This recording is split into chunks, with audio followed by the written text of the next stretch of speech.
Hey all viewers and viewers, my name is General Red Strategist and welcome back to Real Project 51. This is part 7 now. Now, you know, I made a mistake of thinking in the last episode that that last level where you destroy the V3 gun, I thought that was actually the last level of this add-on. Turns out I'm wrong, I couldn't remember. I was forgetting that there's technically at least one more level in this add-on. At least that is how I remember things. Because, what am I trying to say? I don't even know. What is that guy doing? Even when there's an enemy firing behind him, he will not give up his cigarette. That Nazi. That's dedication to smoking, that is. Don't smoke, ladies and gentlemen. It is bad for one's health. You never know what might happen. You might get an allied agent coming up behind you and shooting you in the back with a carabiner. That's what'll happen. You know, all these PSAs you hear about how smoking gives you cancer, emphysema, bronchitis. I don't know if it gives you any, unless it makes you more susceptible to those. I don't know. I'm not exactly a, you know, I'm not a doctor. I'm a PhD doctor, but yeah, it probably makes you more susceptible to them at the very least. But yes, no, the real principal threat of smoking is when an allied agent comes up behind you and nails you in the back with a bullet to teach you a lesson. So don't do it, ladies and gentlemen, and don't do drugs either. Hey! Dude! Just giving a bloody PSA. No need to get pissed off about it, Jesus. I can't drink any wine either, because I used it all up in the last episode. So I've got none of my miracle lateur. No miracle lateur that I can drink to make myself happy again. To drown the sorrows of being shot to pieces by Nazis. Oh dear. Well, that took a bit of a depressing turn then, didn't it? Never mind. Let's get back to where we were. So yes, we destroyed the V3 gun then, everybody. Good stuff right there. You know, I was thinking kind of between episodes about the V3 cannon. And, you know, probably lots of people have thought this, but the V3 cannon in many ways is such a kind of, well, it's kind of one of those symbols, I would say, of German over-engineering in the Second World War, and the kind of desire of the Nazi top brass for, you know, these ridiculously big, amazing-looking, but actually quite impractical weapons. Because the thing is, you know, you got the V3 gun for a start. You know, you had the other Wunderwaffe, like the V1 and the V2, and, you know, don't get me wrong, the development of weapons like that certainly was quite an advance in human science. You know, V2s, for example, they kind of paved the way for the development of space rockets, things like that. So they were kind of valuable in that respect, but the Nazis were never going to fucking win a war with those alone. And as they kind of got along, I think they kind of didn't realise that, did they? You know, it's not just the V1s and the V2s, obviously the V3 gun kind of fits the mould as well. And also, you know, another one which also does fit that mould, those kind of big, sort of Schwerer Gustav style railway guns that they used to build. Those things are fucking impressive looking, don't get me wrong, but they're completely impractical as weapons of war. Especially in a kind of mobile warfare age. Oh god! There's a lot of you around there, isn't there? They're kind of insulted because I've been insulting their precious weaponry. Hitler does not like the fact that I am basically taking the piss out of his Wunderwaffe. He's like, shut up, Red. The Schwerer Gustav railway gun is amazing, yeah. It's far better than anything you have. Yeah. Right. Okay. That's enough of the cringy Hitler impersonation. This isn't a very Red video. Oh dear, right. Let's keep on the move. That's the old half-track. That's quite a fucking big half-track, that is, isn't it? Damn. I feel like a bloody midget in comparison to that. Oh! Hello. Don't kill me, bro. There we are. Somebody is shooting a bloody machine gunner or something. Stay behind these trucks. There you are. Gotcha. Bitch, please. Okay. Ooh, moving on. Right. You know, there's an interesting question about weapons of World War II. What's your favourite World War II tank, everybody? Hey! I'm trying to ask him a question here, mate. Since you've been shooting me, I'm going to just say this. The Tiger is overrated. Controversial, I know. Jeez. Okay, let me just take these guys out and then I'll get back to the discussion matter at hand. Did I kill that guy? I don't think I did I? No. Right, that killed them. There we are. Right, so what was I saying? Favourite World War II tank, everyone? For me, you know, I must say, I do have a soft spot for the old Sherman. Okay, I was trying to take out that searchlight, but it didn't work. The Sherman is a lovely tank, in my eyes. And I know, you know, not everyone agrees with that. But then again, you know... Oh! I mean, I was over here, mate, not there, where the wall was, but... Good job. Nice try. He tried his best, everyone. And it didn't work. Alright, keep on the move. Can't really remember how many levels there were after this one. So yes, what was I saying? One of my favourite tanks of World War II has to be the Sherman. I really like it, and I think it was just an all-round decent tank, regardless of what people say. The thing is, apparently there's a lot of myths around the Sherman that say it was worse than it actually was. Like, for example, that old myth that apparently they burned. Well, rather they were kind of susceptible to burning quite easily. But I don't know, I was watching an interesting video. I can't remember whether it was from Bovington Tank Museum, because they have a YouTube channel, whether it was a different tank museum, but they had a guy, I think his kind of YouTube name is The Chieftain, and he was actually giving a presentation about the Sherman tank, in which he was basically deconstructing all the myths about it, like, for example, that whole myth about it burning so easily. Apparently that is completely untrue, and there's actually statistical evidence that shows that the Sherman did not burn more easily, or, you know, more noticeably than any other tank of the Second World War.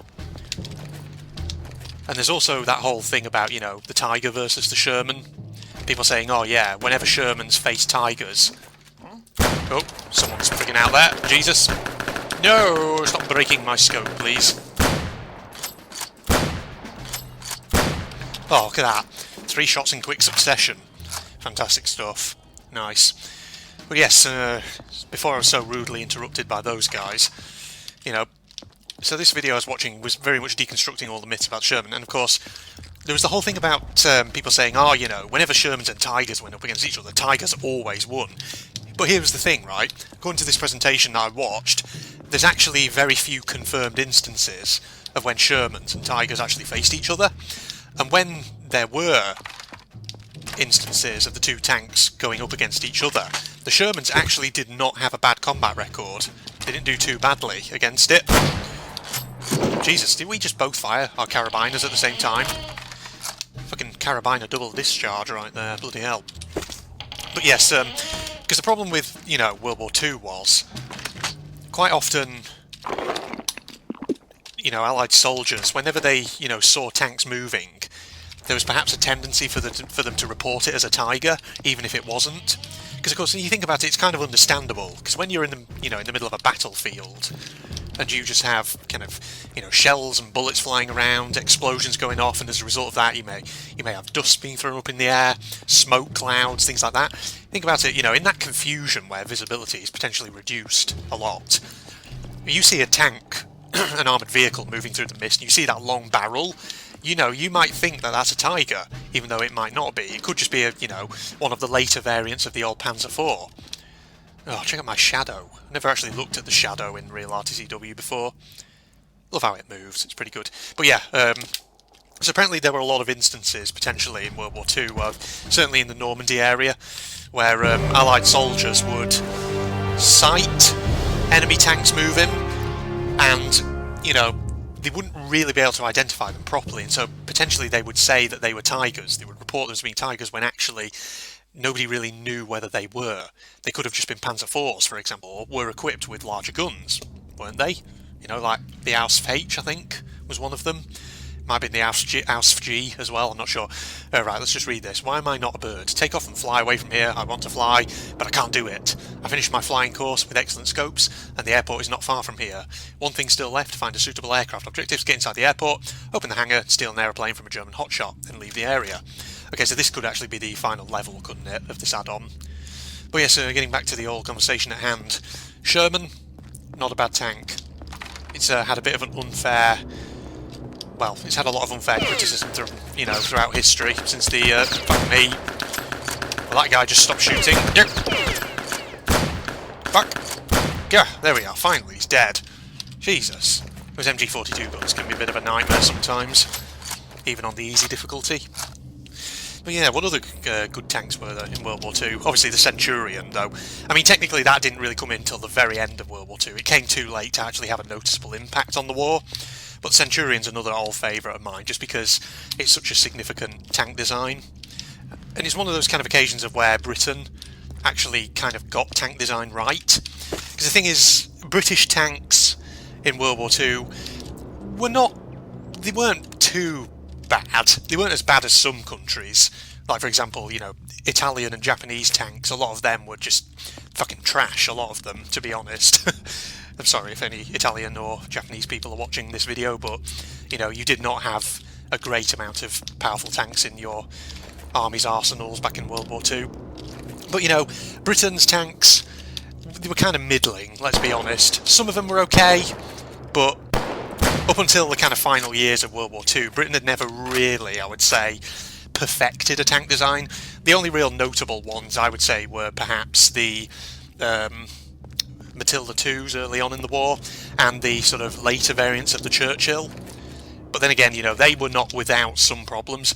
But then, of course, you got tanks like the Cromwell, the Comet, and then later on the Centurion, where Britain started to get things better.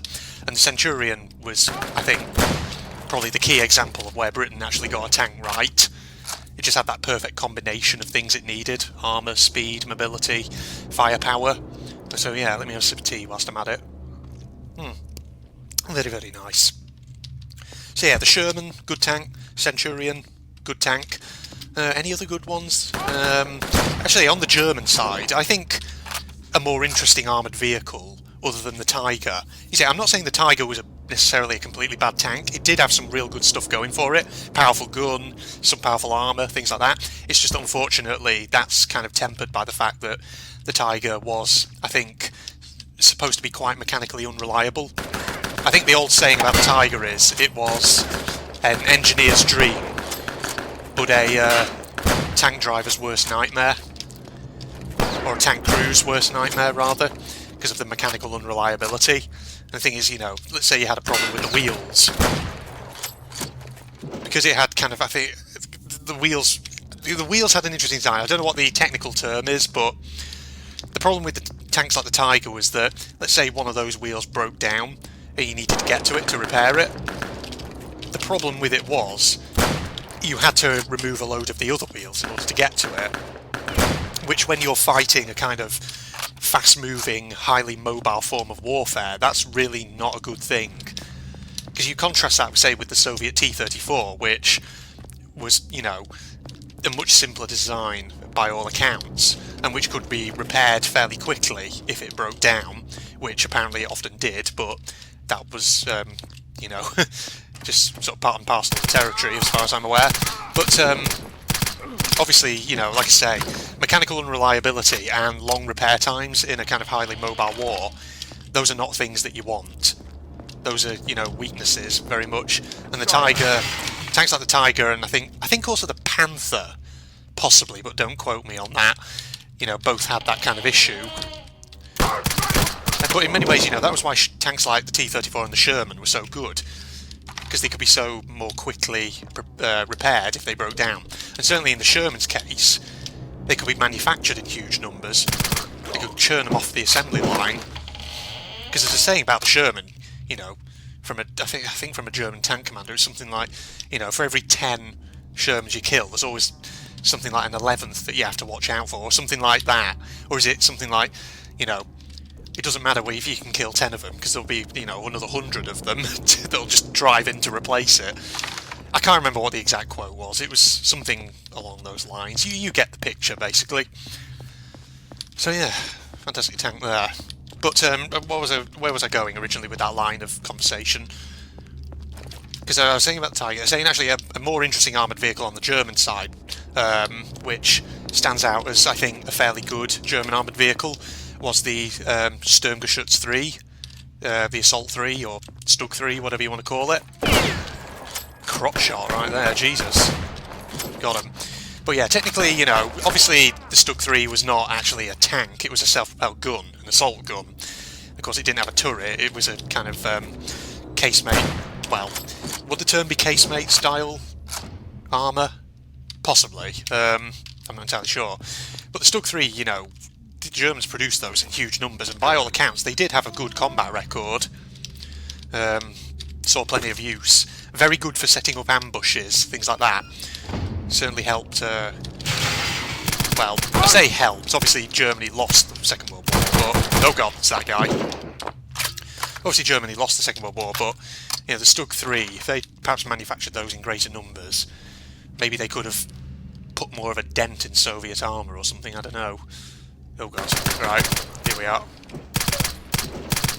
Okay, hold on, there was a friggin' ladder back here, wasn't there? A way up, let me just check that.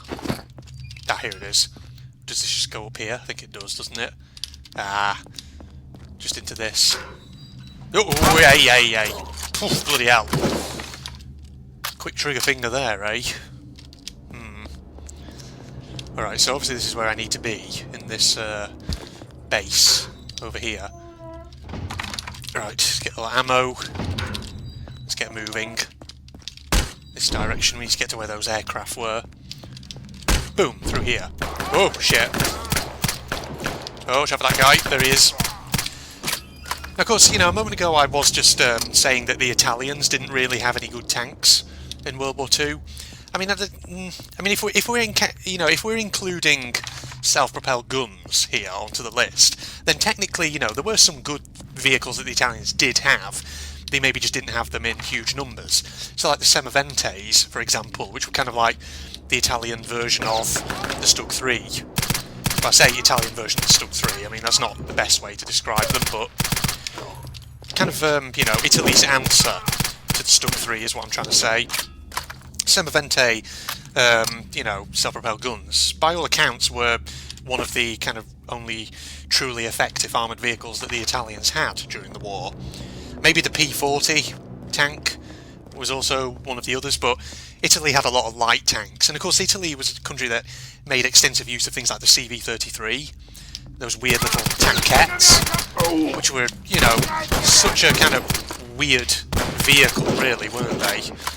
So small, and kind of only really effective against infantry, but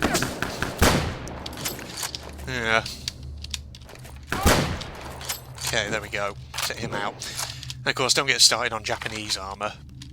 Because the thing is, the Japanese armour was sufficient in China, where they were up against enemies who maybe weren't equipped with their own armour. And the problem is, you know, that kind of became reflected in Japanese war planning, perhaps. I mean, you know, don't quote me on that. At the end of the day, citation needed here, but obviously, because first and foremost, the Japanese in the 1930s had been up against Chinese troops who, like I say, lacked armour, lacked heavy weapons. Perhaps they just felt there was no need to really develop strong tanks. And of course, as well as that, once you actually got into the 1940s, in the Pacific theatre, a lot of the combat between the Japanese and the Allies involved a lot of island hopping, and a lot of jungle warfare in environments. Ooh, that was close. Jesus. So yeah, a lot of combat between Japanese and Allies, that's what I'm trying to say. Took place, like I say, either on small Pacific islands or in dense jungle terrain, where there's perhaps less kind of need for tanks, given the nature of the environment. But yeah, some interesting thoughts. Because of course, you know, Japanese tanks like the Aigo, the Type 89, good for taking on infantry and supporting infantry, but not really any good for anything else. Certainly not for taking on enemy armour. Oh god. If I can get. Come back in here. Got a carabiner bullet with your name on it, mate. Mate. Oh. Got him. There we are. Let's take out the guy who's on the watchtower. If we can. I think there's another friggin'... There he is. Oof. Didn't even need to go into the sniper scope there. I would say 360 no scope, but technically it wasn't. In order to 360 no scope, you actually have to go woo. You actually spin the camera around and then shoot. and I did not do that. So I cannot claim that. Oh, there's a guy over there. No, give me... There we are. That's better. Anyone else around here? So I need to take an aircraft from somewhere. Perhaps one of the hangars, I'm not sure. Let me have a sip of tea and ruminate upon this. Pontificate. Mull it over in my head. Probably going to have to wrap up my recording session soon. Feels like my voice is going a bit. Ah, here we are. Lovely. There's my plane. We're going to get ourselves out of here. Yes. Probably want to destroy the radios whilst we're at it. But there is a guard call for help when I make my grand getaway. Right, let's get out of here. Let's get out. Get out and about, lads and lasses. Boom. Not that open. Let's get going. Right. Okay. So this has got to be the end point of the add-on now, hasn't it? I do think. Because what else would come after this once we've taken off and flown to safety? There we go!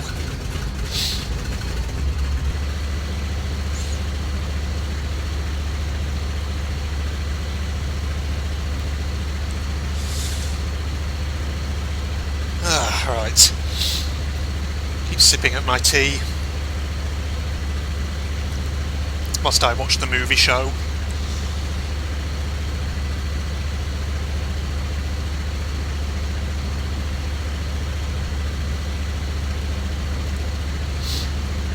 Again, sometimes I wonder what kind of coding it must have taken to actually make this in GTK Radiant or wherever. Must have taken a lot of effort. Of course, this time we've actually got a model that's actually moving, unlike the bomber model. Hey, there it goes. A slow takeoff. Well, I guess they couldn't get it moving any faster. Just as well, our agent actually knows how to fly one of those things.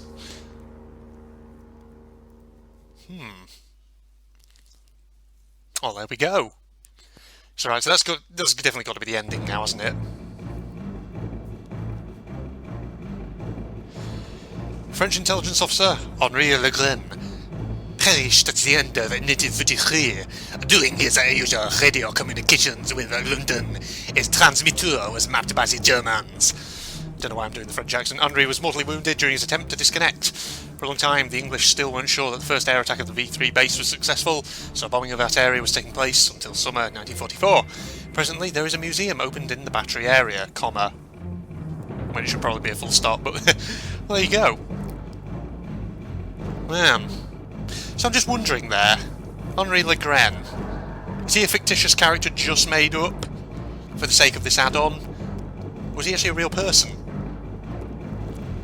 I mean, because it mentions there's a museum on the site, and we know that, the V3s, the Germans were trying to build those on the French coast with the aim of, firing upon London and places in the UK.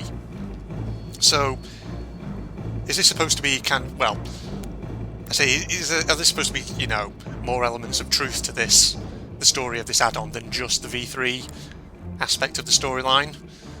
Are some of the characters actually supposed to be based on real individuals? I don't know. Maybe not. I'm not sure. If anyone knows the answer to that, I suppose they can always comment down below, can't they? So let me, to tell me whether or not that's the case. Well, I've got the credits here, of course. All your testers there. 2003. Wow. Project 51, such an old add-on.